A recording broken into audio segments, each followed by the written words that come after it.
Hello friends, എല്ലാവർക്കും എൻ്റെ പുതിയ വീഡിയോയിലേക്ക് സ്വാഗതം. ഇന്ന് നമ്മൾ ഉണ്ടാക്കാൻ പോകുന്നത് ദാവങ്കര വെണ്ണ ദോശയാണ്. അപ്പോൾ ഇത് നമുക്ക് എങ്ങനെയാണ് ഉണ്ടാക്കുന്നതെന്ന് നോക്കാം. വീഡിയോയിലേക്ക് പോകാം. അപ്പോൾ അതിന് നമുക്ക് പച്ചരി 3 കപ്പ് എടുക്കണം. 1 കപ്പ് ഉഴുന്ന്, 1 ടീസ്പൂൺ ഉലുവ, ഇതെല്ലാം ഒരു 3 പ്രാവശ്യം നല്ലപോലെ കഴുകിയിട്ട് 4 മുതൽ 5 മണിക്കൂർ വരെ ഒന്ന് കുതിർക്കാനായിട്ട് വെക്കണം. പിന്നെ അതിലേക്ക് നമ്മൾ ചേർക്കുന്ന പൊരിയാണ്. അപ്പോൾ നമ്മൾ ഈ ബേൽപൂരിക്കൊക്കെ എടുക്കുന്ന ആ പൊരിയാണ്. അത് നമുക്ക് 2 കപ്പ് വേണം. അത് ഇതുപോലെ നല്ലപോലെ ഒന്ന് വെള്ളത്തിൽ കഴുകിയിട്ട് നമുക്ക് നല്ലപോലെ അത് പിഴിഞ്ഞെടുത്ത് വെക്കണം. എന്നിട്ട് എല്ലാം കൂടെ നല്ലപോലെ ഒന്ന് നൈസായിട്ട് അരച്ചെടുക്കണം. അരച്ചെടുത്തതിന് ശേഷം അതിലേക്ക് ആവശ്യത്തിനുള്ള ഉപ്പും ചേർത്ത് കൊടുത്തിട്ട് നമുക്ക് മാവ് നല്ലപോലെ ഒന്ന് കലക്കി വെക്കാം. ഇത് നമുക്ക് ഫെർമെൻറ്റ് ചെയ്യാനായിട്ട് ഒരു 8 മണിക്കൂർ വെക്കണം. അപ്പോൾ സാധാരണ നമ്മൾ ദോശ ഇഡ്ഡലിയൊക്കെ ഉണ്ടാക്കാനായിട്ട് അരയ്ക്കുന്ന പോലെ തന്നെയാണ് നമ്മൾ ഇതിനും അരയ്ക്കുന്നത്. അപ്പോൾ ഇത് നല്ലപോലെ ഇപ്പോൾ മാവൊക്കെ നല്ലപോലെ പൊങ്ങി വന്നിട്ടുണ്ട്. അപ്പോൾ നമുക്ക് ദോശ ഉണ്ടാക്കാനായിട്ട് തുടങ്ങാം. അപ്പോൾ ചൂടായ ദോശക്കല്ലിലേക്ക് മാവ് ചേർത്തിട്ട് കുറച്ച് കട്ടിയിൽ വേണം ഈ ദോശ ഉണ്ടാക്കിയെടുക്കാനായിട്ട്. ഒരുപാട് കട്ടി പാടില്ല, ഒരുപാട് നൈസായിട്ടും പാടില്ല. ഇതിലേക്ക് നിറയെ നമുക്ക് വെണ്ണ ചേർത്ത് കൊടുക്കേണ്ട ആവശ്യമുണ്ട്. വെണ്ണ ഇതുപോലെ ക്യൂബായിട്ട് കട്ട് ചെയ്തിട്ട് നമുക്ക് അതും കൂടെ നിറയെ 4-5 പീസ് ആദ്യം ചേർത്ത് കൊടുക്കാം. പിന്നെ ഇതിൽ ഈ ദാവങ്കര വെണ്ണ ദോശയിൽ വെണ്ണ ഒരുപാട് ചേർക്കും.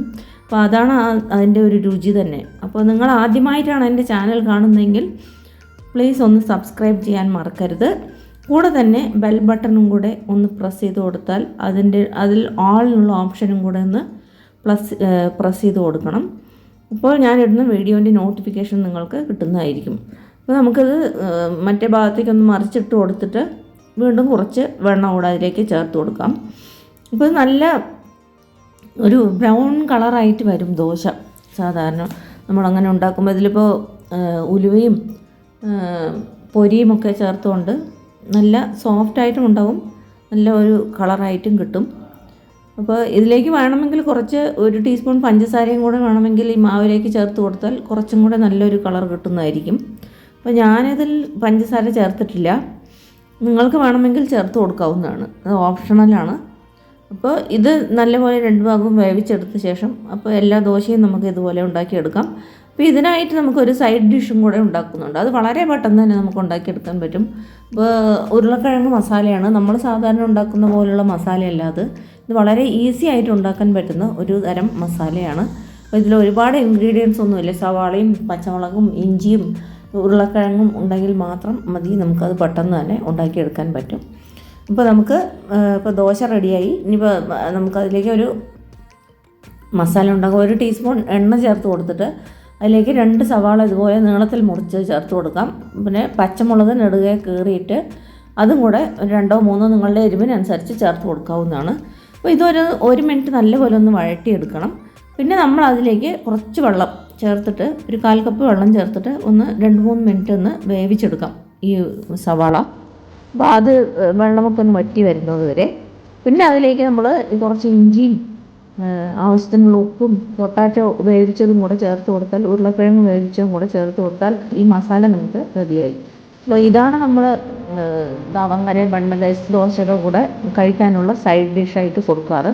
അപ്പോൾ ഇതിൻ്റെ കൂടെ തന്നെ തേങ്ങാ ചട്നിയും കൊടുക്കാറുണ്ട്. ഞാൻ തേങ്ങ ചട്നിയുടെ റെസിപ്പി ഒന്നും ഇട്ടിട്ടില്ല. ഈ മസാലയും കൂടെ ഇട്ടിട്ടുണ്ട്. അപ്പോൾ നിങ്ങളെല്ലാവരും തീർച്ചയായിട്ടും ഇത് ഉണ്ടാക്കി നോക്കിയിട്ട് അഭിപ്രായം അറിയിക്കണം. അപ്പോൾ കുട്ടികൾക്കൊക്കെ വൈകുന്നേരം സ്കൂളിൽ നിന്ന് വരുമ്പോൾ ഒക്കെ ഉണ്ടാക്കി കൊടുക്കാൻ പറ്റുന്ന നല്ലൊരു റെസിപ്പിയാണ്. ഇതിലേക്ക് 1/4 കപ്പ് വെള്ളവും കൂടെ ഞാൻ ചേർത്ത് കൊടുത്തു പറഞ്ഞ പോലെ. അത് 2-3 മിനിറ്റ് നല്ലപോലെ ഒന്ന് വേവിച്ചെടുക്കുക, ആ വെള്ളം മുക്കി വറ്റി വരുന്നത് വരെ. ഇപ്പോൾ ഇത് നല്ലപോലെ വെന്ത് കഴിഞ്ഞ് ഇതിലേക്ക് കുറച്ച് കറിവേപ്പിലയും പിന്നെ കുറച്ച് ഇഞ്ചിയും കൂടെ അതിലേക്ക് ചേർത്ത് കൊടുക്കാം. ചേർത്ത് കൊടുത്തിട്ട് നമുക്ക് ഈ ഉരുളക്കിഴങ്ങ് ഇതുപോലെ പൊടിച്ച് വെച്ചത് നല്ലപോലെ പൊടിച്ച് വെച്ചതാണ്, അതും കൂടെ അതിലേക്ക് ചേർത്തിട്ട് ആവശ്യത്തിന് ഉപ്പും കൂടെ ചേർത്ത് കൊടുത്താൽ ഇത് നല്ല കട്ടിയായിട്ടാണ് ഉണ്ടാവാറ്. വെള്ളമായിട്ടുള്ള ഒരു ഇതല്ല, നല്ല കട്ടിയായിട്ടുള്ള ഒരു സൈഡ് ഡിഷാണ്. ഇതിലേക്ക് ഇനി ആവശ്യത്തിനുള്ള ഉപ്പും കൂടെ ചേർത്ത് കൊടുക്കാം. അപ്പോൾ നമ്മുടെ പൊട്ടാറ്റോ മസാലയും കൂടെ റെഡിയായി. ഇപ്പോൾ നമ്മുടെ ദാവങ്കര ദോശയുടെ കൂടെ ഈ പൊട്ടാറ്റോ മസാലയും കൂടെ ചേർത്ത് കഴിക്കാൻ നല്ലൊരു രുചിയാണ്. അപ്പോൾ നിങ്ങളെല്ലാവരും തീർച്ചയായും ഉണ്ടാക്കി നോക്കിയിട്ട് അഭിപ്രായം അറിയിക്കണം. വീഡിയോ ഇഷ്ടപ്പെട്ടാൽ ലൈക്ക് ചെയ്യാനും ഷെയർ ചെയ്യാനും മറക്കരുത്. അപ്പോൾ ഇതും ഇപ്പോൾ റെഡിയായി. റെഡിയായതിനു ശേഷം നമുക്ക് ഇത് ദോശയുടെ കൂടെ ചൂടായിട്ട് തന്നെ സെർവ് ചെയ്യാവുന്നതാണ്. അപ്പോൾ വീണ്ടും ഒരു പുതിയ റെസിപ്പിയുമായി കാണുന്നത് വരെ നന്ദി, നമസ്കാരം. Thanks for watching.